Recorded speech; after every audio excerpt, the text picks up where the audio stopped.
네, 오늘 말씀 제목은 충성된 사신으로 살려면이라고 잡은 것은 17절에 보면요.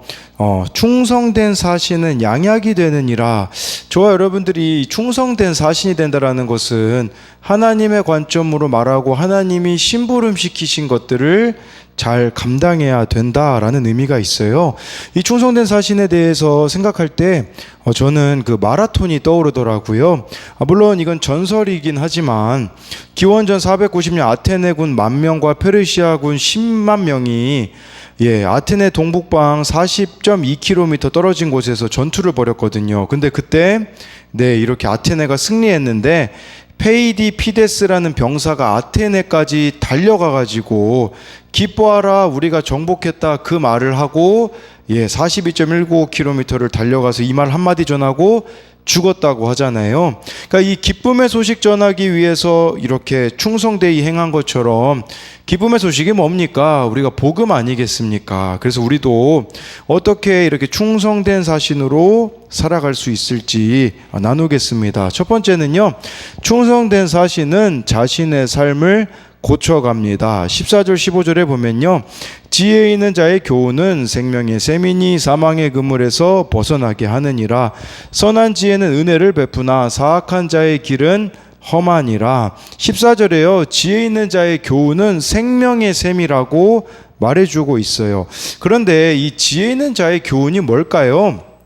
제가 아는 동생 중에 그 고전을 읽어야 된다라는 책에 심취하고서 이제 고전을 막 읽었던 동생이 있어요. 1년 전에 만났는데 이 친구가요, 고전을 제가 읽고 있느냐라고 묻자 고전을 이제는 읽지 않는데요. 왜 읽지 않냐?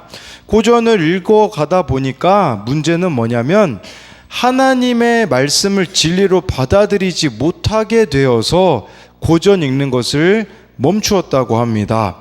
그 방향이 하나님의 말씀을 진리로 받아들이지 못하는 방향이었다라고 저에게 이야기를 해줬거든요.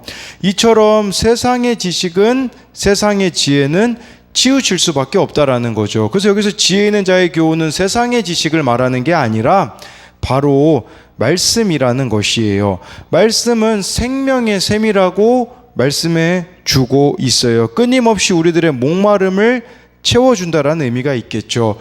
영어 성경으로 보니까요, 인생의 토대, 인생의 기초라고 나와 있더라고요. 우리 인생이 기초를 잘 다듬어야 되잖아요. 그게 바로 하나님의 말씀이라는 거예요.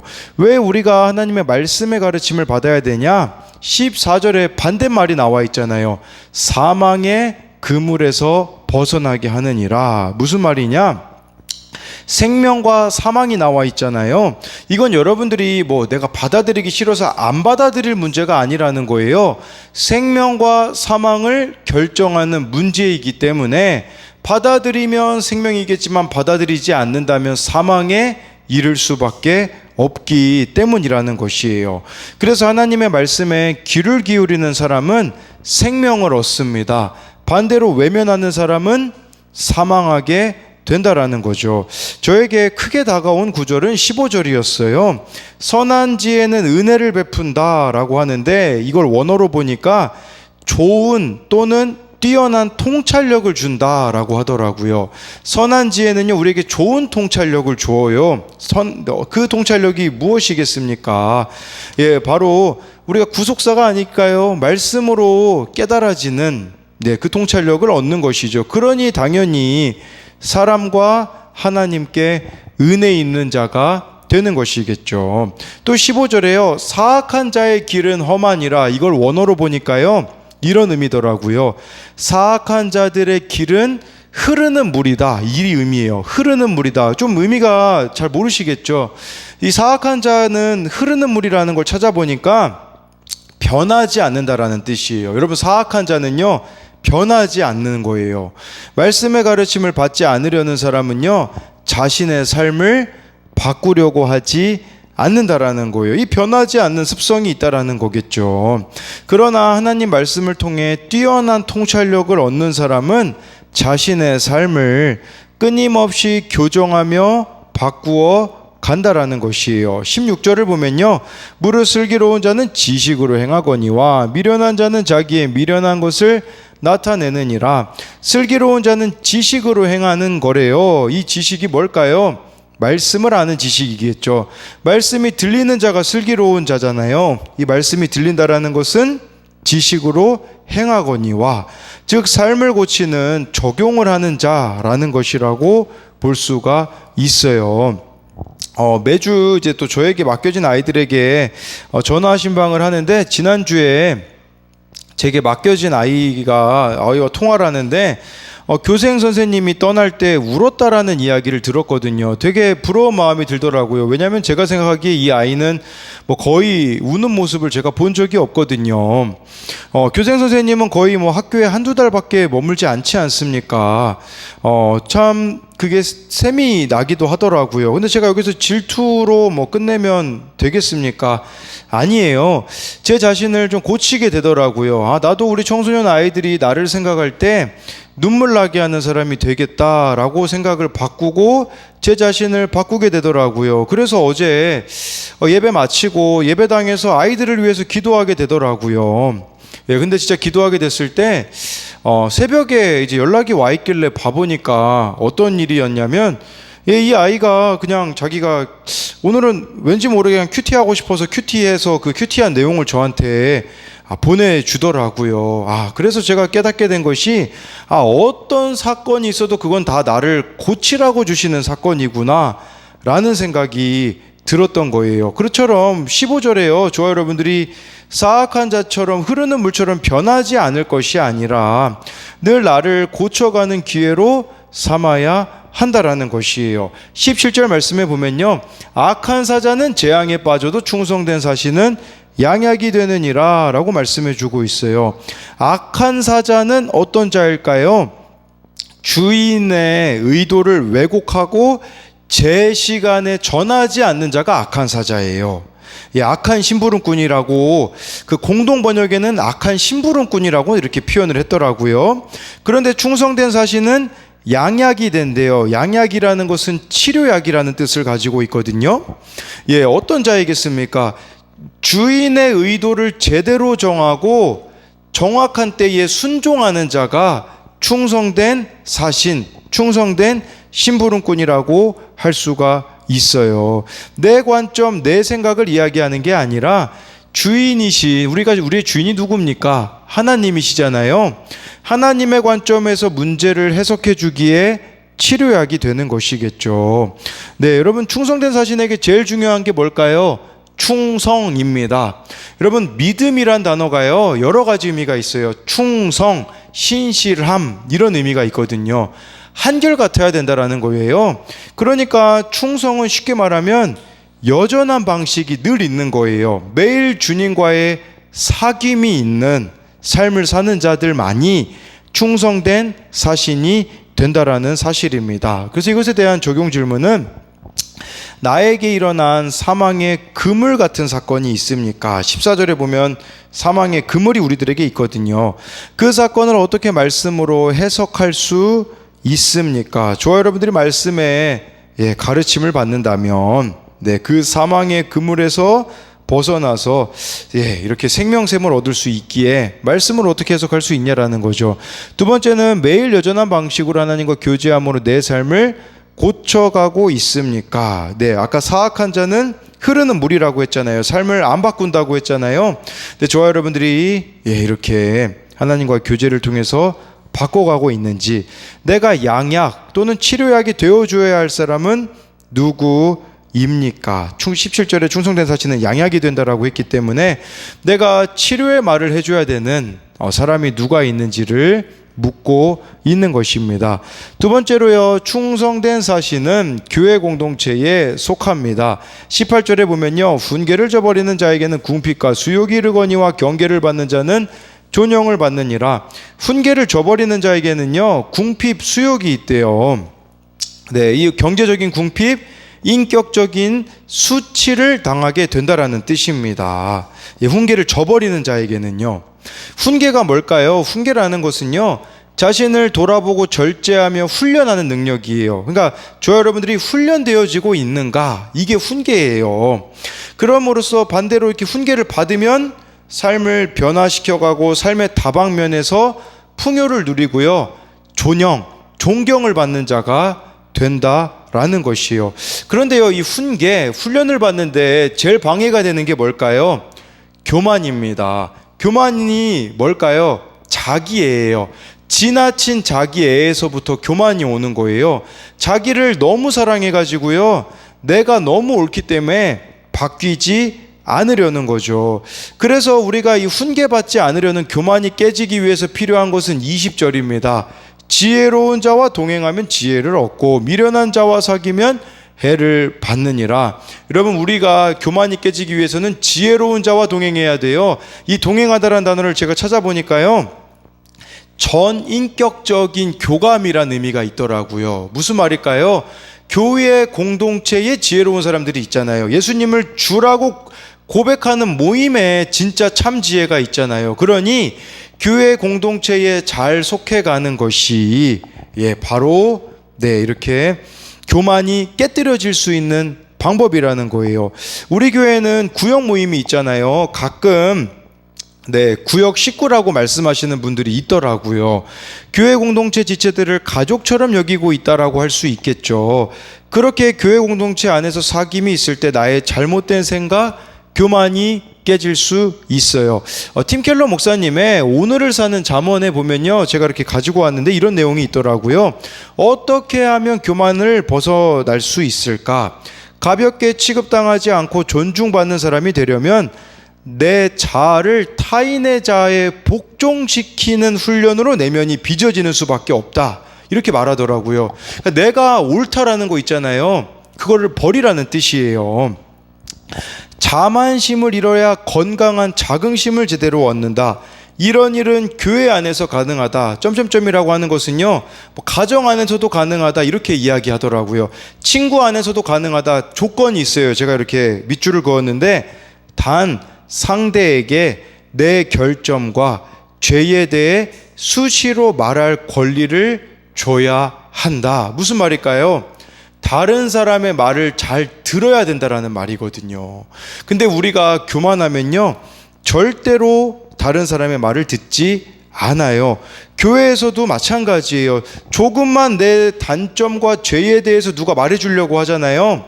그러면 알레르기 반응을 보이거나 교회를 떠나기도 하는 그런 반응들이 나타난다라는 것이겠죠. 그래서 히브리서 3장 13절에는요, 이런 말씀이 있어요. 오직 오늘이라 일컫는 동안에 매일 피차 권면하여 너희 중에 누구든지 죄의 유혹으로 완고하게 되지 않도록 하라. 여러분, 매일 피차 권면하래요. 서로 권면하래요. 그러니까 내가 말만 하는 사람 되지 말고 말 듣는 사람도 되어야 된다는 뜻이겠죠. 피차 권면하라는 것이요. 왜 그래야 합니까? 죄의 유혹이 매일 있기 때문이에요. 매일 우리를 완고하게 만드는 죄의 유혹이 있기 때문에 교회 지체들이 서로 피차 권면해줘야 된다라는 것이겠죠. 피차 권면해주기 위해서는 어떻게 해야 되겠습니까? 나부터가 말씀 앞에 서고 서로를 위해서 기도해줘야 됩니다. 그렇게 권면을 잘 받잖아요. 그럼 어떤 일이 일어나냐? 19절이 이루어집니다. 소원을 성취하면 마음에 달아도 미련한 자는 악에서 떠나기를 싫어하느니라. 소원이 성취된대요.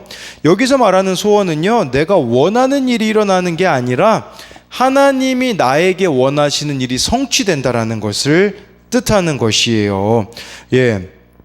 그리고 이 소원이 뭔지는 뒤에 보면 나와 있잖아요. 미련한 자는 악에서 떠나기를 싫어하느니라. 저와 여러분들이 악에서 떠나는 삶이 하나님의 소원 성취라는 것을 말씀해 주고 있는 것이에요. 그러니 정말 말씀의 훈계, 교회 공동체 지체들의 권면을 잘 받아들임으로써 악을 떠나야 한다라는 사실이에요. 또한 교회 공동체에서 우리가 나누어야 될 게 있어요. 이 마지막으로 24절인데요. 매를 아끼는 자는 그의 자식을 미워함이라. 자식을 사랑하는 자는 근실이 징계하느니라 라고 말씀해 주고 있어요. 교회 공동체에서 나누어야 되는 문제, 자녀 문제가 있을 수 있겠죠. 저는 이 자녀가요, 두 가지로 생각이 되어지더라고요. 하나는 나의 실제 자녀를 뜻하기도 하겠지만 내가 낳아야 하는 영적 자녀를 뜻하기도 합니다. 예를 들면 교사로서는 맡겨진 아이들이 될 수가 있겠고, 또한 우리에게는 하나님께로 인도해야 될 그 영혼이 자녀가 될 수가 있겠죠. 자녀 문제만큼 우리를 힘들게 하는 게 없습니다. 내 마음대로 되어지지 않는 게 자녀 문제잖아요. 때로는 자녀가 나를 너무 수치스럽게 하기에 문제를 숨기고 갈 때가 있어요. 그런데 숨기고 가시면 안 됩니다. 자녀를 진짜 사랑하면 매와 징계가 필요하다라고 말씀해 주고 있는데, 이 매와 징계를요 그냥 내 감정대로 막 때리고 혼내라는 말은 아니에요. 부모 또한 자녀를 바르게 훈육하기 위해서는 훈련이 필요해요. 왜 그러냐? 훈련이 없는 상태에서 여러분 부모가 자녀를 때리면 폭력이 되는 경우가 있거든요. 어제 제가 예찬이한테 이 말씀 계속 얘기했거든요. 아빠는 너를 사랑하기 때문에 때릴 수밖에 없다. 그랬더니 예찬이가 그럼 아빠 마음대로 때리면 어떤 걸 어떻게 할 건데 이제 이렇게 이야기를 하더라고요. 제가 그래서 그렇게 얘기했어요. 예찬아, 아빠가 너를 마음대로 때리는 거는 폭력이다 라고 이렇게 이야기를 했거든요. 부모로서 이 훈련받는 게 뭐겠습니까? 공동체에 묻는 것이라고 볼 수 있겠죠. 또한 같이 기도하며 하나님께 물어가야 되는 것이 아니겠습니까? 그리고 이 부모가 훈련받는다는 것은요, 이 말을 기억하는 거예요. 자녀의 모습을 통해서요, 문제아는 없고 문제 부모만 있다라는 사실을 아는 상태에서 이루어져야 된다라는 것이죠. 즉 부모 또한 그 자녀의 모습을 통해 돌아봐야 될 모습이 있는가를 보며 그것을 아는 상태에서 바른 훈육이 이루어질 수 있다라는 거예요. 오늘 묵상 간증에 이제 그런 내용이 나오더라고요. 미련한 인생에 보면요. 그런데 얼마 전입니다. 결혼을 앞둔 아들이 청첩장을 만들 때 저는 제 집안이 믿음 있는 집안임을 모두에게 보여주고 싶었습니다. 그래서 인사말에 성경 문구를 넣고 싶었는데 아들로부터 단칼에 거절당하고 말았습니다. 또 하루는 딸로부터 아빠는 돈 우상이 있는 것 같아 라는 말을 들었습니다.